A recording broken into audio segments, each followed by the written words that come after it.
MLA Rahul വിഷയത്തിൽ മുഖ്യമന്ത്രിയുടെ സ്ത്രീലമ്പട പരാമർശം അദ്ദേഹത്തിന്റെ അന്തസ്സിനെ നിരക്കാത്തതിന് KPCC മുൻ അധ്യക്ഷൻ കെ മുരളീധരൻ സ്ത്രീപീഡകരെ ഇടതും വലതും ഭാഗത്ത് നിർത്തിക്കൊണ്ടാണ് കോൺഗ്രസിനെതിരെ പറയുന്നത്.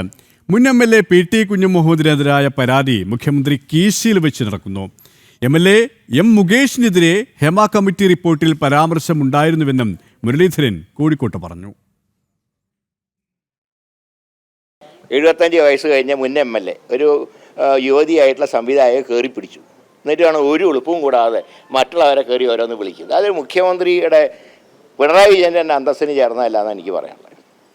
വേറൊരു MLA ഇതേപോലെയുള്ള MLAനെ വലത്തെ ഭാഗത്തും വെച്ചിരിക്കുക, എന്നിട്ടാണ് മറ്റുള്ളവരെ ചീത്ത വിളിക്കുന്നത്. അപ്പോൾ അങ്ങനെയുള്ള ആളുടെ ഉപദേശം ഞങ്ങൾക്ക് ആവശ്യമില്ല. മുഖ്യമന്ത്രി കൈകാര്യം ചെയ്യുന്നതൊക്കെ രാഷ്ട്രീയം നോക്കിയിട്ടാണ്. ഇനിയും കൂടുതൽ വരാനുണ്ട്. അതിൻ്റെ അർത്ഥം ഒരു 5 പരാതി കിട്ടിയാൽ കീശയിൽ വെച്ചിട്ട് ഓരോ പരാതിയായിട്ട് ഓരോ ദിവസം പുറത്തെടുക്കുക. ഇങ്ങനെയാണ് ഒരു മുഖ്യമന്ത്രി ചെയ്യേണ്ടത്.